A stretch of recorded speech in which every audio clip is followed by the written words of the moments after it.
Moving on now to the Champion Hurdle. Bouverdere obviously going for the double, having won it last year. Sadly, no 5-1 around this year though. It's SP last time. 4-7 best price. You know, is that justified? Is this a bit of a banker of the festival? I think it's impossible to, gun to my head, if I'm backing or laying at 4-7, I'm most certainly not going to lay him. I think the only horse actually that could potentially run him close or give him a race is My Tent or Yours. I mean, I'm probably a bit biased because I looked after him and had him in when I was pre-training for Nicky as a 3-year-old, and he was always just so talented, and he worked really well, didn't he, the other day it was a couple of days ago in his racecourse gallop, I think it was, and apparently he's the vibes from the camp are that he's in great form, and he's he ran a great race last time, didn't he? And he was second in it last year. So whether or not, I suppose he can't really turn the form around, can he? But his form figures at Cheltenham are absolutely unbelievable. He's never out the two. And I don't want my role in this podcast to be providing the punters with the gritty each ways. But again, 7-2 with Hills without Bouverdere 3 places just seems like an absolute bet to nothing, really, isn't it? I've been backing this horse anti-post all winter. Basically, from an each way perspective, if I see a bad each way horse, I'm putting My Tent or Yours in my each way double. Unfortunately, I've got more place money going on than win money because I don't think the win part of the bet is a viable option. Are you doing it on the without market or on the? Well, market? You could do that as well. I mean, I think if you wanted to be a real each way maggot, then you look at Sco Royale without the favourite, 7-2, and you put My Tent or Yours in without the favourite. But to be fair, I think it's 12-1, 14-1, or whatever he is.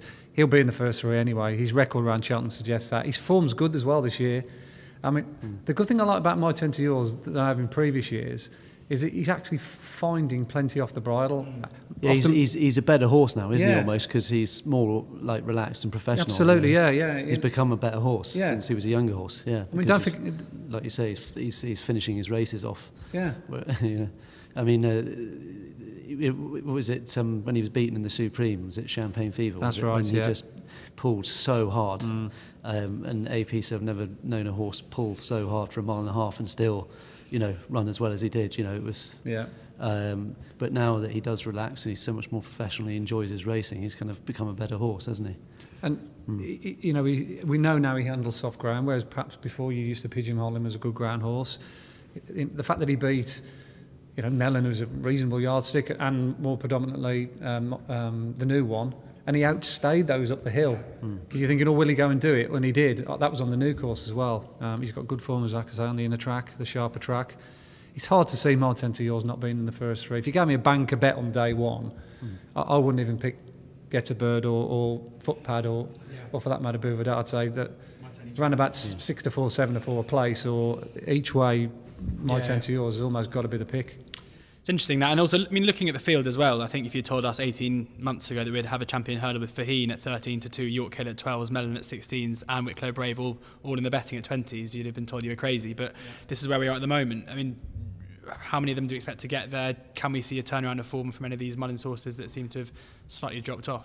York Hill's the interesting one. Yeah, York Hill. If you do non-runner, no bet, I think he's 10-1. I mean, he's never been beaten at the Cheltenham, never been beat at the festival, 2 from 2. I mean, the obvious question mark is his form this year, but with Duvan, it's obviously a question mark around him. But with Min going for the Champion Chase and Underso going for the Ryanair, I find it hard to think that he won't go for the Champion. Obviously, you've got non-run no bet anyway, but if he turns up in the Champion Hurdle, he's not going off 10-1. No.